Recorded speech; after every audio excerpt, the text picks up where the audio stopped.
5 kilometre ग्रंथि चल रहा राजवाड़ी का स्वामी कह रहे हैं बहुत अच्छा है। योग समाधि को भी योग कहते हैं, ध्यान योग ये सब विराटवाची है, लेकिन हमने योग शब्द किया प्रयोग किया है तो वो क्रिया को योग कहा है।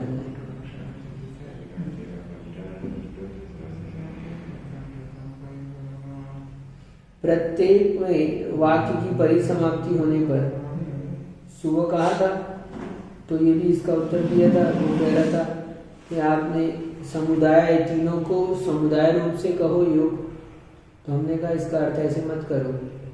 क्या हमने कहा काय वांग मन कर्म योगा, तो बोल रहा है कि तीनों का समुदाय है वो योग है, ऐसा दृष्टांत भी उसने दिया। हमने बोला ऐसा अर्थ नहीं है इसका, इसका अर्थ ऐसा है कि समर्थ महेंद्र भाई और राहुल को भोजन कराओ,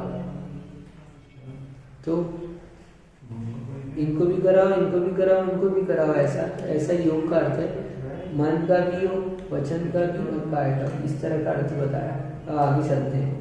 पर्यायर्थी से प्राप्त 3 प्रकार की मन वचन और काय की क्रिया को हम योग स्वीकार कर लेते हैं।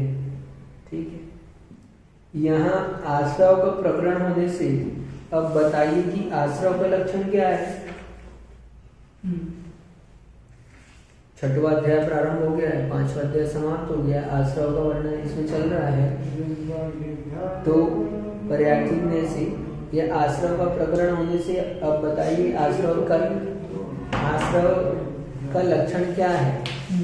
तो उत्तर दे रहे हैं यहाँ पर, योग शब्द से कथित संसारी आत्मा के जो 3 प्रकार का योग है, उत्तर कह रहे हैं।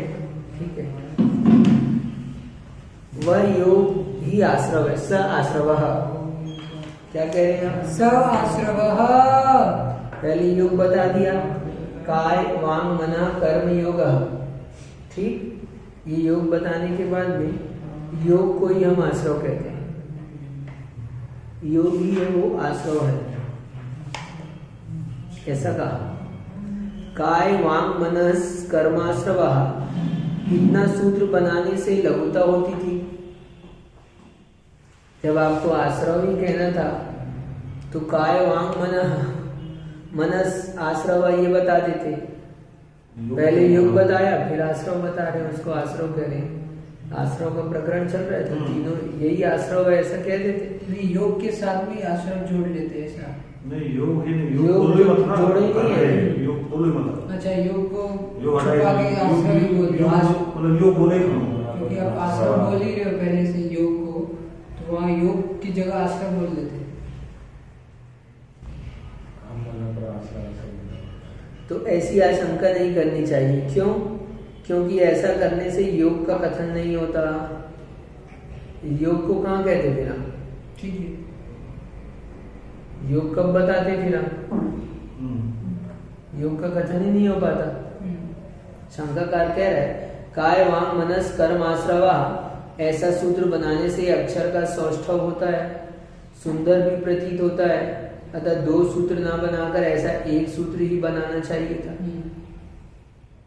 उत्तर कह रहे हैं, काय वांग मनस कर्म आश्रव, ऐसा लघु सूत्र बनाने से आगम प्रसिद्ध योग शब्द का अर्थ तो अव्याख्यात ही रह जाता।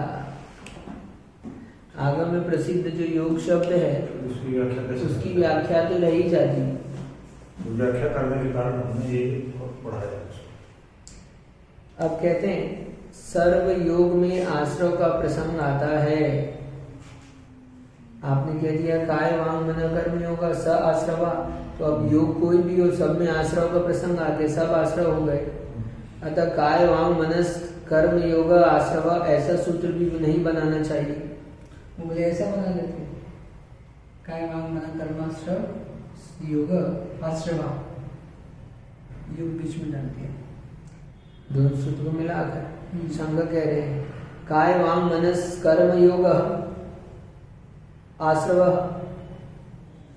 ऐसा 1 सूत्र बनाना चाहिए। क्योंकि ऐसा 1 सूत्र बनाने में से तत्शब्द यानी स का प्रयोग नहीं करना पड़ेगा, और योग विभाग ना होने से अर्थात एक योग होने से सूत्र भी लघु हो जाएगा, तथा आगम प्रसिद्ध योग शब्द का भी प्रख्यात हो जाएगा। ऐसा कह लो, दोनों को मिलाकर एक कर दो, स हट जाएगा, इसमें एक्स्ट्रा हो गया ना एक अक्षर, तो वो अक्षर भी क्यों एक्स्ट्रा करते हो, उसके पीछे भी रहस्य है। स उत्तर, काय वाम मनस कर्म योग आश्रव ऐसा सूत्र बनाने से यद्यपि सह शब्द को ग्रहण नहीं करना पड़ता, सही कह रहे हो आप, और एक योग होने से सूत्र छोटा भी बन जाता, ठीक, तथा योग भी प्रख्यात हो जाता। आपकी बात तो सभी हम कह रहे हैं, स कम हो जाता, योग नहीं, योग का वर्णन भी हो जाता है ना, और सूत्र भी छोटा हो जाता, परंतु इससे सभी योगों में आश्रवत्व का प्रसंग प्राप्त होता है। फिर इसमें कोई भी योग नहीं छूटता, सभी योग क्या कहलाने लगते, आश्रव कहलाने लगते। लेकिन हमको योग छोड़ना है, कौन सा छोड़ रहे हैं देखो, केवली समुद्घात के समय में होने वाले दंड, कपाट, प्रतर और लोकपूर्ण योग भी आश्रव हो जाएंगे, यानी ये आश्रव नहीं है, संपूर्ण आश्रव नहीं है। अभी ग्रुप में कह देते, हाँ, तो ग्रुप में तो सभी योग आश्रव हो जाते फिर तो, क्या हाँ ठीक है, योग को हम आश्रव कह रहे हैं ना, स आश्रव कह दिए, यदि अलग से नहीं कहते, अलग से कहें यानी कुछ विशेष बात है, हाँ, अलग से कह रहे हैं तो कुछ विशेष है, क्या विशेष है, तो केवली के योग को ही नहीं ग्रहण करना है।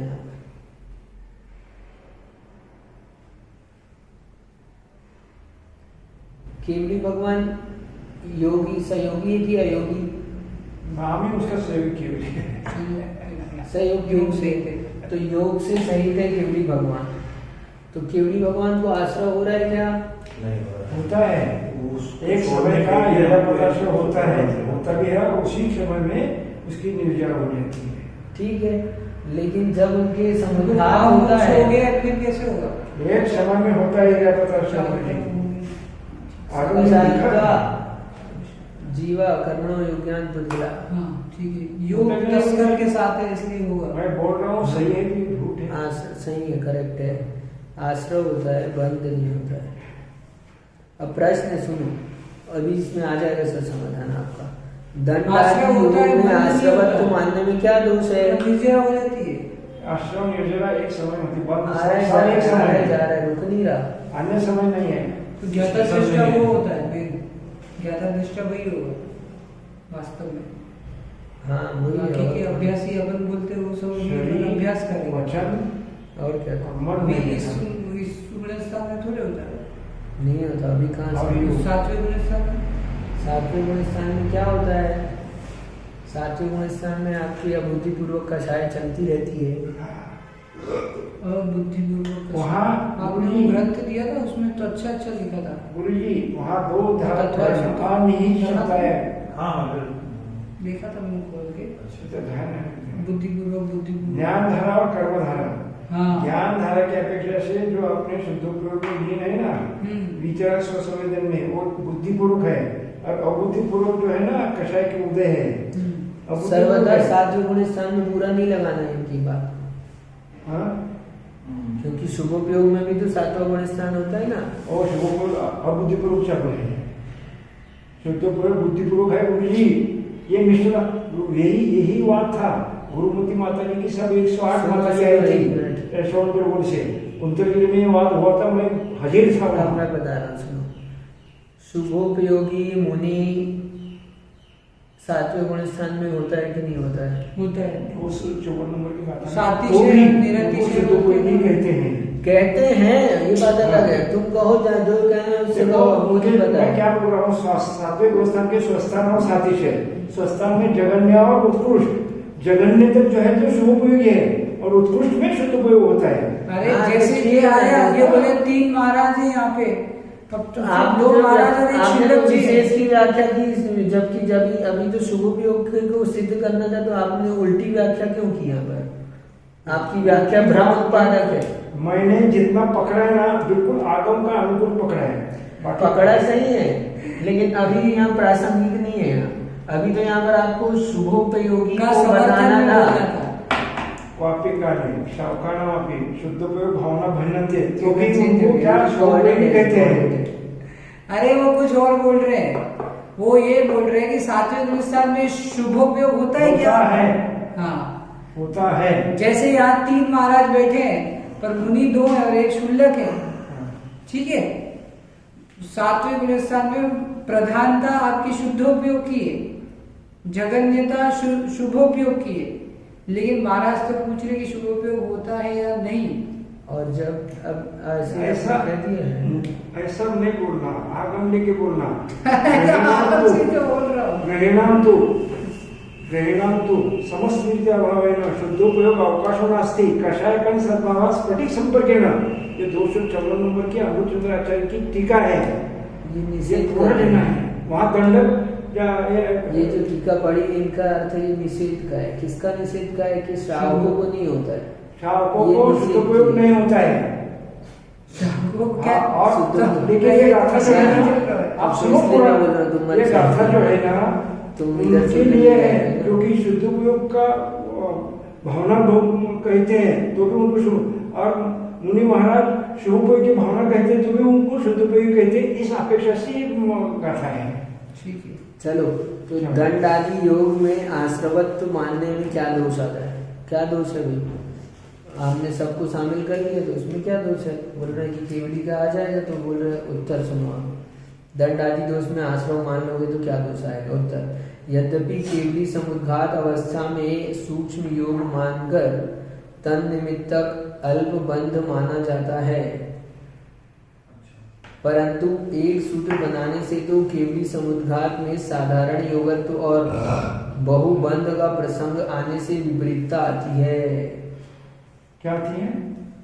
देखो, तोड़ के लिखने का भी इतना महत्व होता है। एक साथ लिख दिया है तो कॉमन हो गया, कॉमन चीज है, और बीच में ब्रेक करके लिखा है, इसका मतलब कुछ स्पेशल है।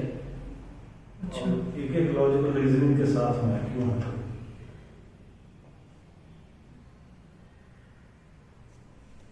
बुद्धि लगाना चाहिए। अपन ने ये दंडादि वाला पढ़ा ना अभी। हाँ। दंडादि योग में आश्रवत्व ठीक है। मानने में क्या दोष है?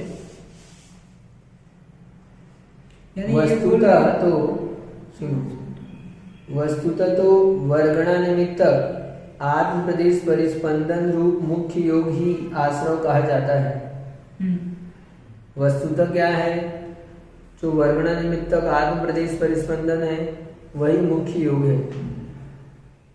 ये चीज समझ में नहीं। केवली समुद्घात में सूक्ष्म योग मानकर तन निमित्त का अल्प बंध माना जाता है, हाँ, ठीक है, परंतु एक सूत्र बनाने से तो केवली समुद्घात में साधारण योगत्व और बहुबंध का प्रसंग आने से विपरीत आती है। हाँ, क्योंकि आखिरी 13 स्थान में सुनो, शुरू कार्य हो हम जाता है। अल्प बंध मान रहे हैं ना, केवली के अल्प बंध होता है। यदि एक साथ कहते तो उनके बहुबंध का प्रसंग आता है। इतनी सी बात कहने वाली। एक साथ क्या कहेंगे? एक साथ कहा है, एक साथ कहा जाता तो जैसा बंद आपको हो रहा है वैसा उनका बंद होता, ठीक है। स्पेशल नहीं होता। अच्छा, वो चार जो है वो अलग हैं हमेशा। हाँ, कौन से? ये डिफरेंस है ये 3 और वो 4 में।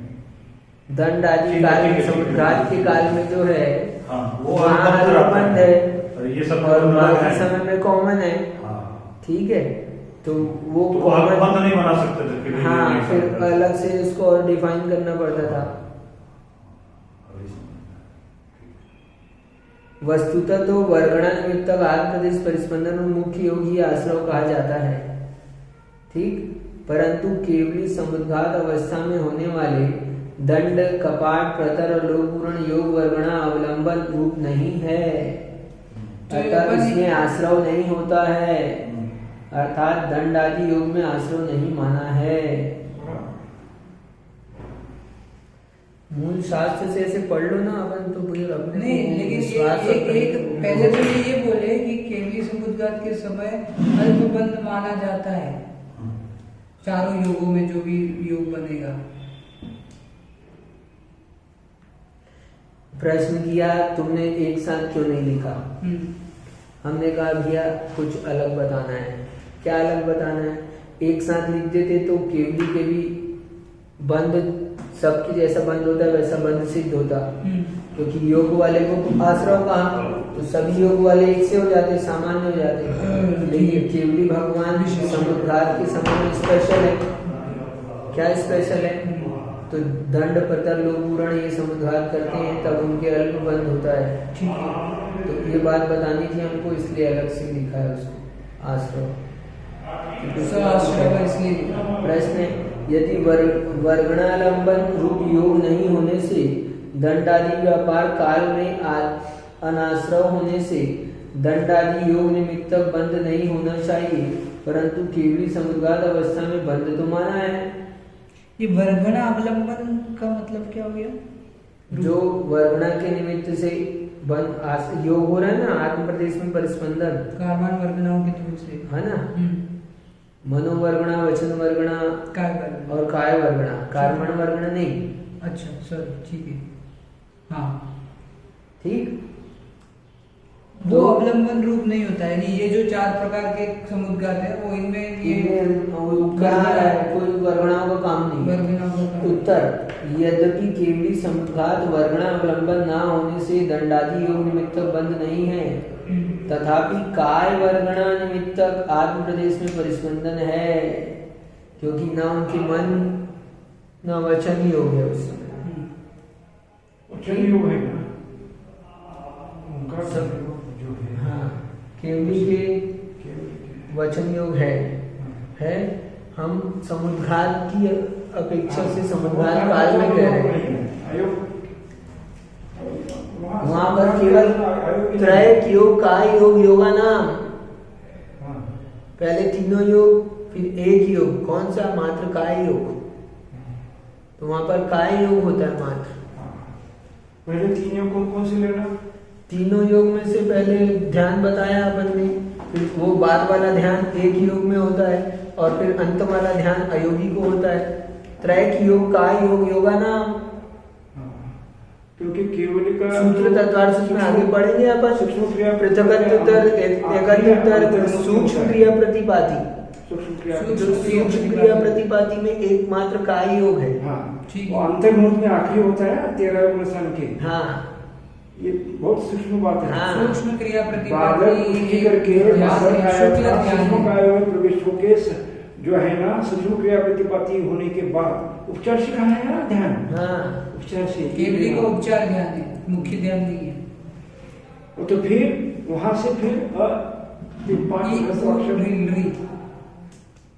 झट जाता है और निकल जाता है। तथापि वर्गणा निमित्तक आत्म प्रदेश में परिस्पंदन है, अतः सूक्ष्म काय योग निमित्तक बंद केवली समुद्घात अवस्था में भी बंद है। केवली समुद्घात में भी बंद है। सूक्ष्म बंद नहीं बोल रहे थे, अभी है बोल रहे हैं। सामान्य नहीं है, सूक्ष्म है। वही ये मतलब लेना पड़ेगा ना। हाँ, एक ही समय में हाँ, तो एक ही समय में आना है, एक ही समय ठहरना है और एक ही समय में निर्जरा है। इरियापद लेने में भी इसमें स्पेशल लेने, इरियापद में भी। हाँ, इरियापद तो 12वें गुण स्थान में भी है, इरियापद तो 11वें गुण स्थान में भी है। कषाय के अभाव में 13वें के अंत में नष्ट होता है, अपने 12वें के अंत में ज्ञान और दर्शन। हाँ ठीक है। हाँ, उसके पहले इरियापद आश्रम तो हो रहा है। 11वें गुण स्थान में कौन सा आश्रव, 12वें में कौन सा आश्रव? नहीं है, सांप्रदायिक नहीं। सुनाई तो दिया नहीं। एक सूत्र बनाने पर भी दंडादि योग आश्रव रूप प्रयोजन के अकरण होने से दंडादि में आश्रव का प्रसंग नहीं आएगा। वो एक सूत्र में भी कह देंगे तो भी ऐसा हो जाएगा, बोल रहा है वो। प्रश्न है अब कैसे फिल करेंगे बताएं। तो हम बनाएंगे, क्या लॉजिक देंगे, लॉजिक नहीं। उत्तर, योग विभाग के सामर्थ्य से ही अर्थात भिन्न सूत्र की रचना से ही यह स्पष्ट अर्थ निकाल आता है कि काय वचन मनोवर्गणालंबन के निमित्त जो आत्म प्रदेश परिस्पंदन है वही योग और आश्रव है, अन्य नहीं।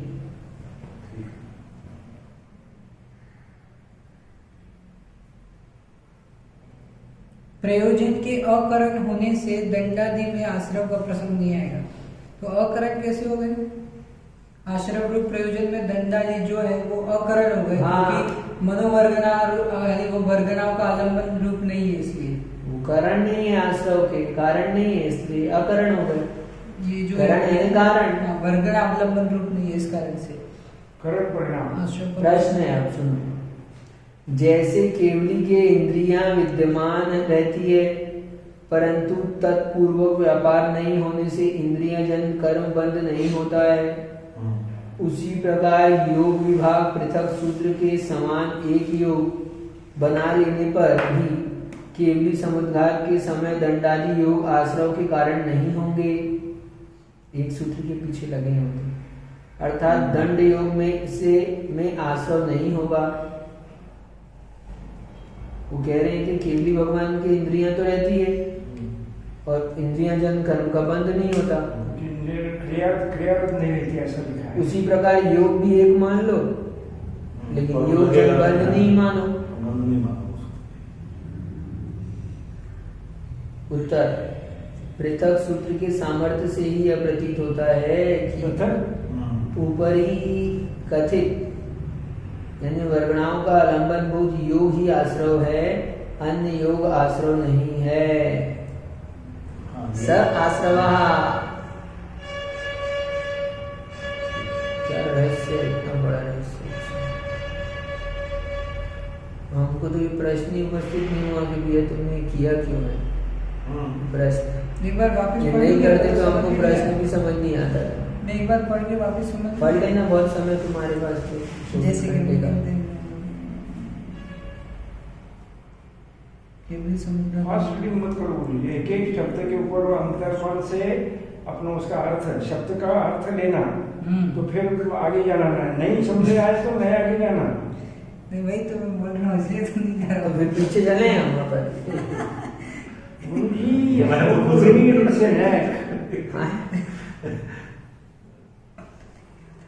ठीक है, सब धीरे धीरे क्या होता है, कालांतर में थोड़ा थोड़ा आ जाता है। बहुत समझ में आ रहा है आपको, इतना तो हम 4 साल में हमने नहीं समझा था। इस तरह से सुनने को कहाँ मिला हमको जो हम समझ पाते हैं।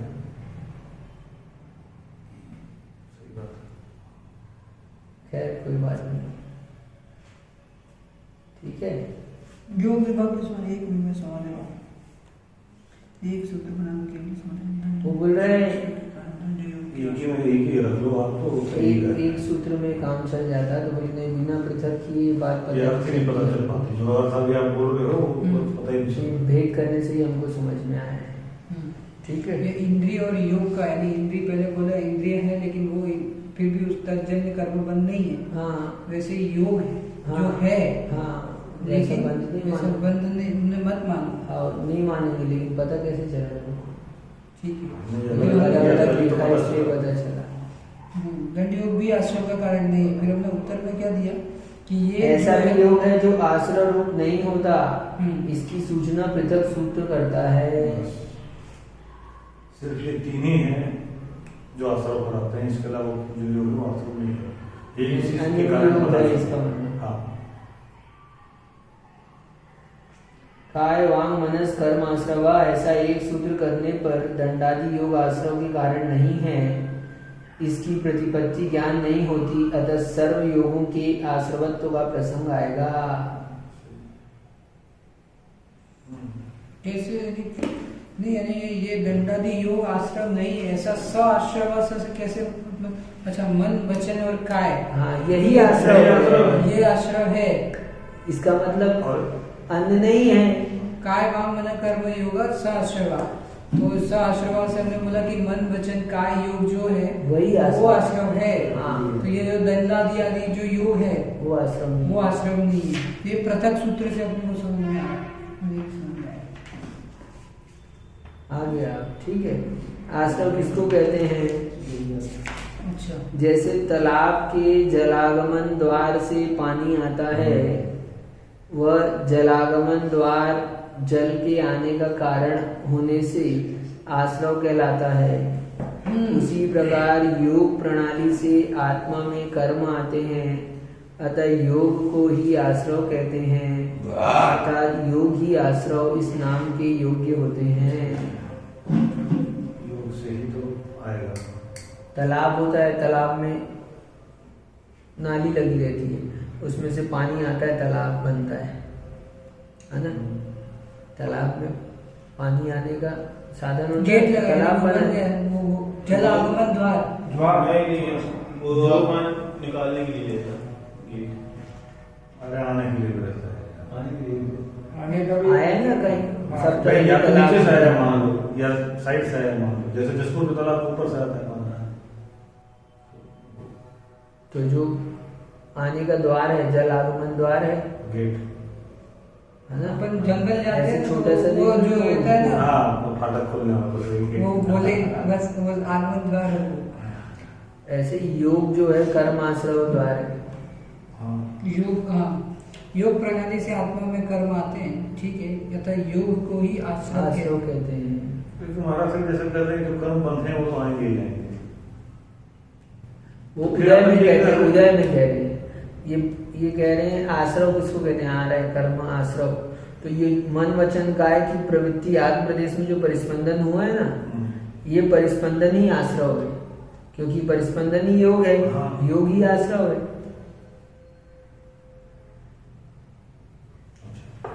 जो आप कह रहे हो जो कर्म बंधे आएंगे वो हम उदय वाली अपेक्षा में कहते हैं। यहाँ भी आश्रव बता रहे बंद आने का, तो अब आ गए तो आए हैं तो वो उदय में आएंगे, ऐसा है, वो वाली बात थी।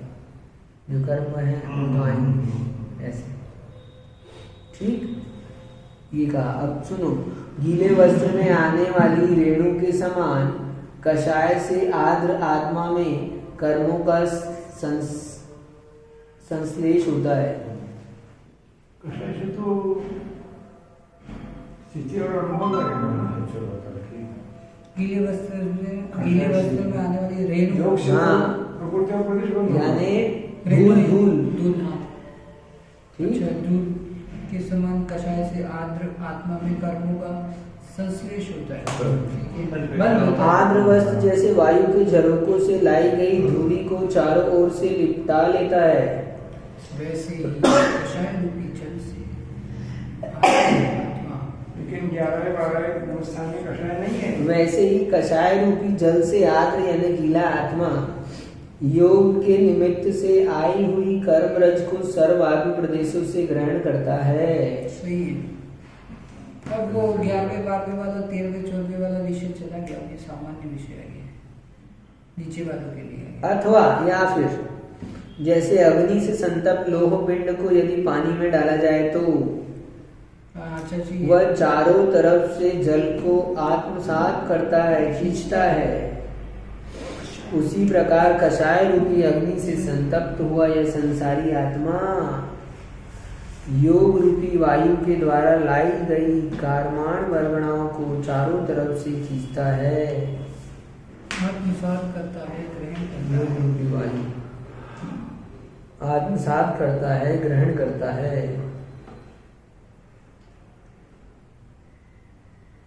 ठीक है, इतना सुंदर आश्रव का वर्णन किया। जैसे लोहे का पिंड, उसमें पानी तो तेज पानी में डाला तो पानी खींचता है, ऐसे ही आधा खींचता है, शोभो बाजू से खींचता है, ये सर्व चारों ओर से खींचता है, ऐसे ही आत्मा जो है और ये ऐसा 3 योगों के संपूर्ण द्वारा आत्मा के प्रदेशों में खींचता है। कर्म को खींचता है, कषायों के द्वारा। कषाय रूपी अग्नि से संतप्त हुआ यह आत्मा, एक एक शब्द के ऊपर ज्यादा ध्यान देखना तो पड़ता अपने को है। यानी कषाय, आगम का जैसे ही शब्द है। कषाय आए अपने को बोलना ये, यानी सोचना है, इसको इग्नोर करना है, यही ना मेन बात यही है। कषाय तो आई आश्रय स्थान हो को, गया। आश्रय का जो इंटेंसिटी है वो कम हो जाएगा,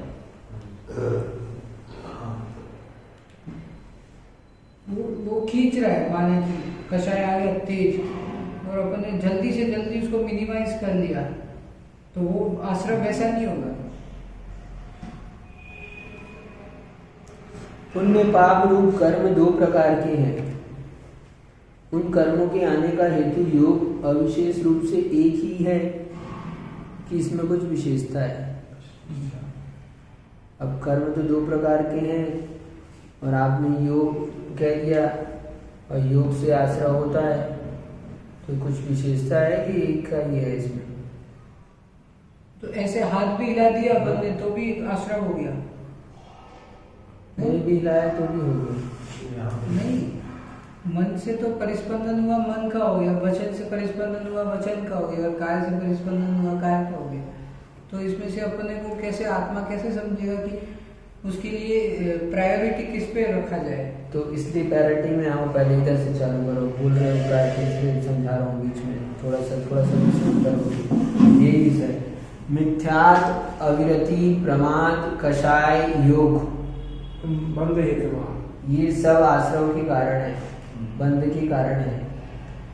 आप योग में बहुत ध्यान लगा रहे हो कि योग नहीं करें आश्रव हो रहा है, इसमें नहीं लगाओ। अभी स्टार्ट यहाँ से करो।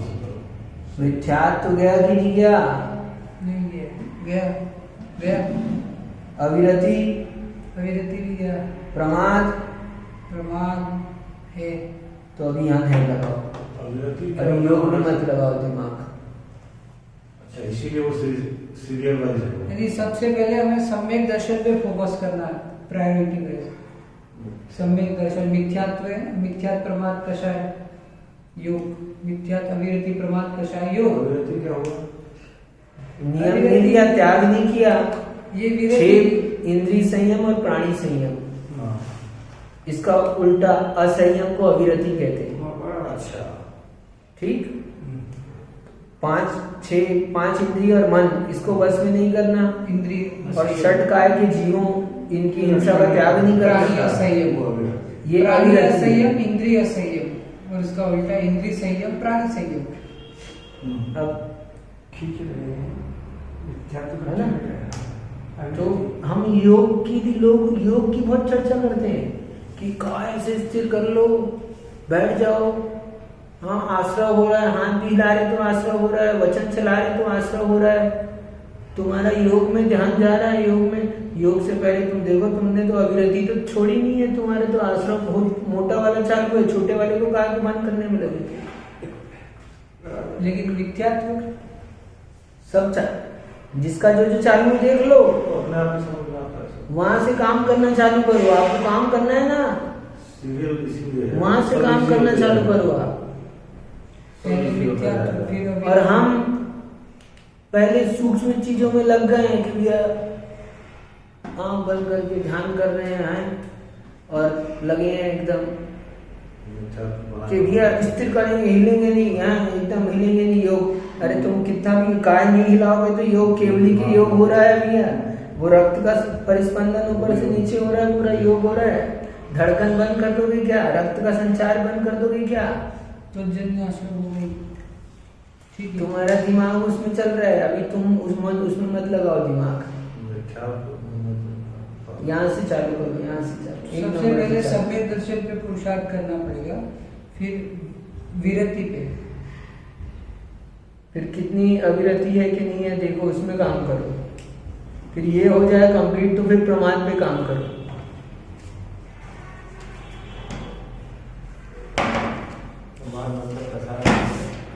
कषाय को अलग रखा, प्रमाद को अलग रखा है। प्रमाद बोलने से क्या हो? तीव्र कषाय है वो प्रमाद है। तीव्र कषाय आ रही है वो कषाय, क्रोध बोलने से नहीं, प्रमाद दे दिए भी कथा। यहाँ की पंचायती रहती है ना, इसका त्याग करो, मोबाइल का त्याग करो।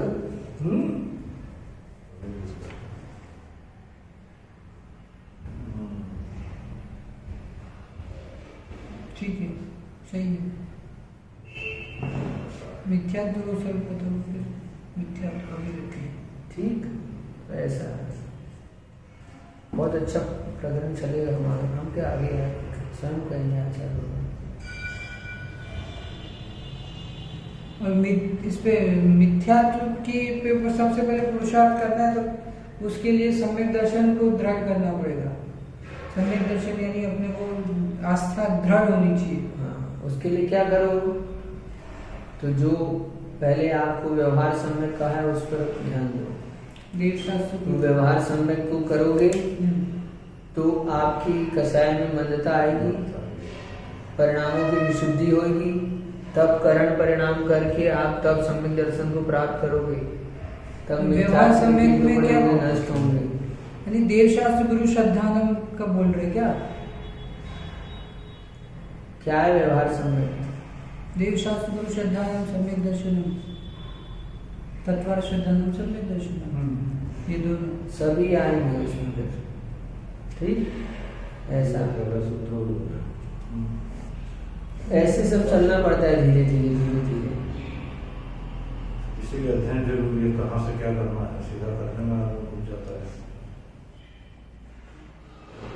तो रास्ता नहीं मिल पाता है इसमें। बिल्कुल नहीं मिलेगा वो तो, क्यों नहीं मिलेगा?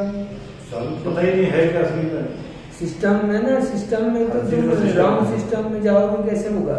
जाना कहाँ है वो भी नहीं पता है ना, जाना है तो इस तरह चलना है। तो उन कर्मों क्या, उन कर्मों के आने का हेतु जो योग है, उस योग में अविशेष रूप से एक ही है कि इसमें कुछ विशेषता है। तो अब कहते हैं शुभा पुण्यस्य शुभा पापस्य, शुभा पुण्यस्य शुभा पापस्य, शुभा पुण्यस्य शुभा पापस्य।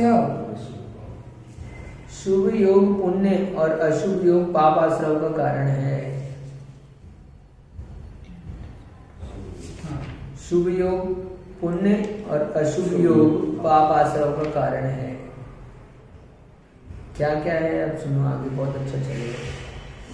हिंसा, असत्य भाषण, वध आदि की चिंता रूप अपध्यान अशुभ योग है। जो 5 पाप रूप मन की प्रवृत्ति है वही अशुभ योग है। हिंसा, दूसरे की बिना दी हुई वस्तु का ग्रहण, चोरी, मैथुन प्रयोग आदि अशुभ काय योग है। अब अशुभ में भी काय वचन आ रहे हैं, तो हिंसा कर दी, जीव का दूसरे के बिना दिया उठा लिया अपन ने,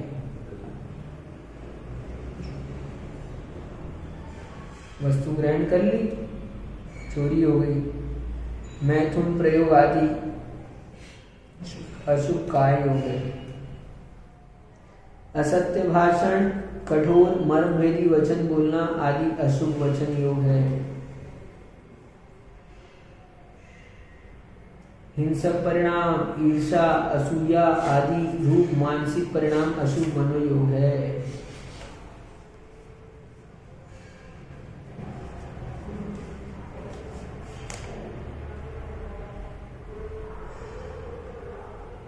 मन से, वचन से, काय से।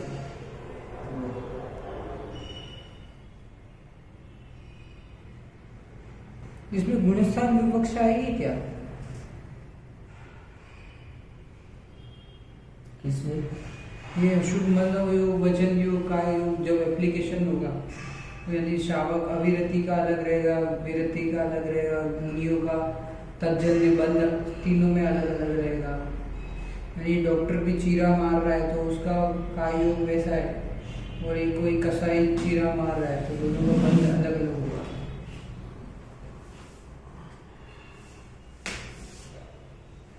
ठीक है।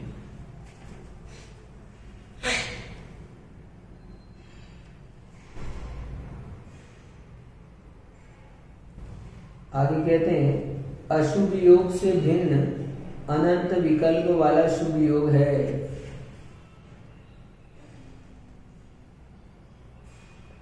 अब जो अशुभ नहीं है उस अशुभ से भिन्न जो है वो है शुभ, यानी वैरायटीज, अच्छा डिफरेंट वैरायटीज, कितनी अनंत। सुख के बहुत कारण है, अनंत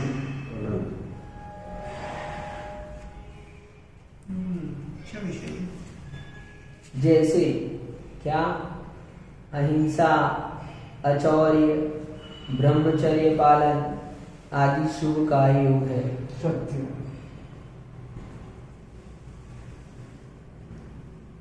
वो वचन योग में चला जाए।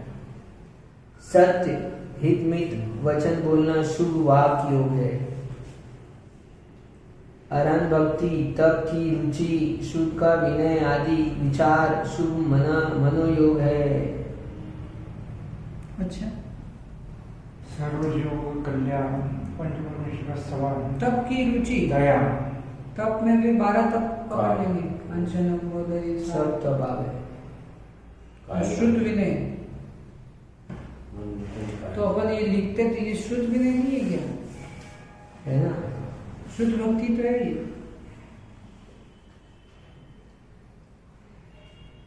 शुद्ध भक्ति। अपन ने कोई भगवान 24 भगवान की स्तुति लिख दी, रचना की, तो वो सब शुद्ध भक्ति में, अरहंत भक्ति में ही आएगा, शुभ मनोयोग में आएगा। ठीक है, यानी सरल शैव के अनुसार सरल रास्ता ढूंढना है, तो जैसे तप नहीं कर पाएंगे, तो भक्ति शुभ मनोयोग कर दिया तो दोष नहीं है। देखिए, उसको पाठ कर लो ना, एकदम सरल रास्ता बता रहे हैं, बढ़िया। तुमको उसके अर्थ समझ लो, अर्थ पढ़ लो, उसके अर्थ जान लो, उसके पीछे शैव चाहिए तो सरल तो है। और क्या? तब ना आएगा ध्यान अध्ययन से ही सूक्ष्म बोलेगा। ध्यान में उपयोग नहीं लगा तो अध्ययन में आना है। सहस्रवार खेलते हुआ ऊपर नीचे ऊपर नीचे ऊपर नीचे, राइट। सूक्ष्म चाहिए ना, सूक्ष्म है उसका उपयोग करो, है कि नहीं? करेक्शन है। जब लिखने का क्षमता हो सकता है तो इतना क्षमता हो सकता है, तो ये तो लिखने में बहुत दिमाग और बहुत कंसंट्रेशन चाहिए। बताओ, पढ़ने हमारे में जैसा आप आदमी नहीं लिखने लिख पा रहा, को- 12 साल हो गए हमको, तो बोलो। मैं 6 साल पहले सोचा था एक पुस्तक लिखूंगा केचुओं के ऊपर, आज तक नहीं लिख पाया। मेरे को तो कहाँ पढ़ना है, समझ एक चीज चालू होती तो चलती ही जाती है। हम वो लिखने में शैव ज्यादा चला गया, तो हम पढ़ के संबंध में मैं बहुत या तो मेहनत या तो समझ में ही नहीं आएगा, या फिर छूट जाए। ठीक है, अपनी अपनी रुचि है, नहीं, कोई ठीक बात है, नहीं। इस पे थोड़ा काम करेंगे, क्योंकि बहुत अच्छा विषय है।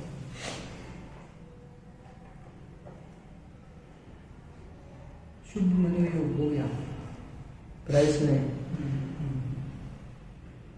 47 में असंख्य लोक प्रमाण हाँ? अध्यवसान स्थानों के अनंत विकल्पत्व कैसे हो सकता है? क्या बात कही, वाह। ठीक है, असंख्यात लोक प्रमाण अध्यवसाय स्थान है, और आप कह रहे हैं अनंत विकल्प होते हैं शुभ योग के, आपने ऊपर अनंत कह दिए, तो असंख्यात के अनंत विकल्प कैसे बनेंगे? असंख्यात के तो असंख्यात बनने चाहिए विकल्प, और असंख्यात और अनंत में कितना डिफरेंस है बताओ? असंख्यात में बहुत एक बोलने से ऐड किया तो अनंत हो गया, असंख्यात में एक। ये तो एक ही बता रहे हैं, बस बताओ, आप बहुत बोल रहे हो, जो जगन ने असंख्यात बोल रहा हूँ, तो कितना डिफरेंस है उससे अनंत में?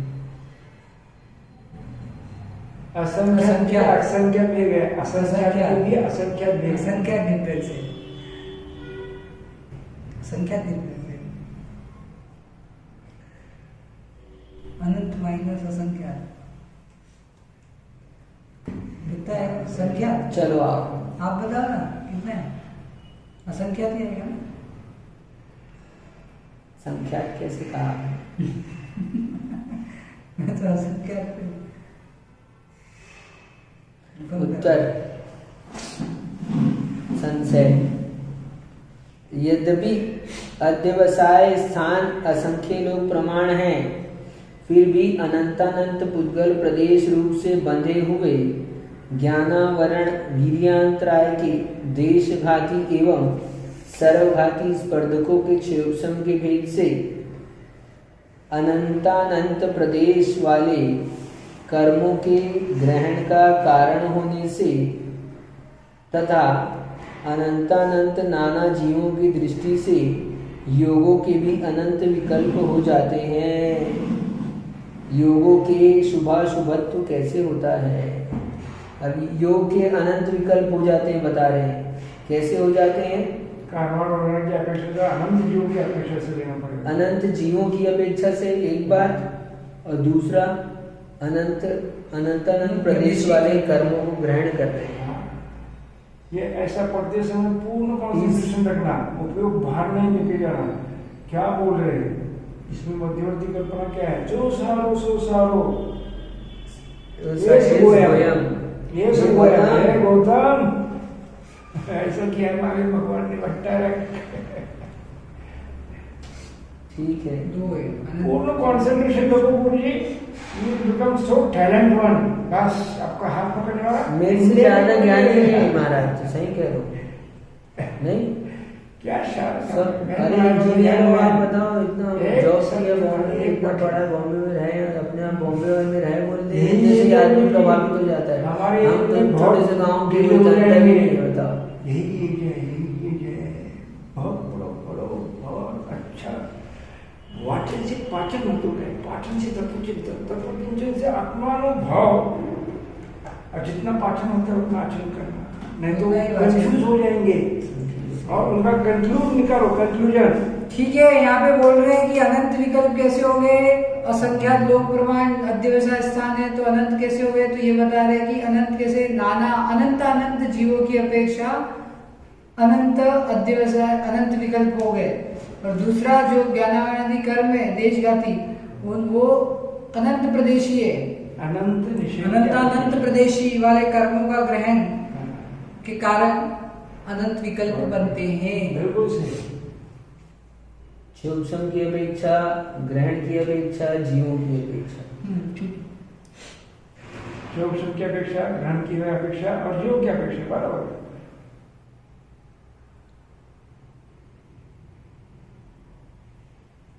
क्या शोषण था, शिवोक्षम के भेद से, देशघाती और सर्वघाती स्पर्धकों के शिवोक्षम के भेद से उसमें भी अनंत बन जाएंगे। योग स्थान इतना यहाँ पर बैठ के 30 दिन मेहनत किए थे हमने, कितने बार तो पढ़ा दिए इसको। यहाँ बनाए थे पेट्रोल पंप भरने वाला, पेट्रोल चला रहे थे, यहाँ नहीं बनाए थे। ब्लैक बोर्ड में यही स्थान है, यहाँ पर बताया था, 3 बार बताया, 3 बार भूल गए। अध्यावस्थान, स्थिति बंद अध्यवसाय स्थान, योग बंद अध्यवसाय स्थान, किसमें पढ़ा ये बताओ, कब बताया ये बताओ। चलो ये शायद शुरुआत में पढ़ाया था। कब तो बताओ, शुरुआत में तो यही पढ़े हैं, तो इसका मतलब बता ही था, बताओ। हाँ याद आ रहा है, रुक जाओ, तुम नहीं बताना, याद कर लो, बताना। वो बताया था आपने पूरा मैट्रिक वो करके, हमें याद नहीं रहता इतना। संसार को हमारे भी आता है ये सब, बस बराबर। पंच परावर्तन पढ़ा था, काल परावर्तन, हाँ तो भाव परावर्तन में ये पढ़ा है, भाव परावर्तन चल भी रहा था, बराबर ऐसा चल रहा था।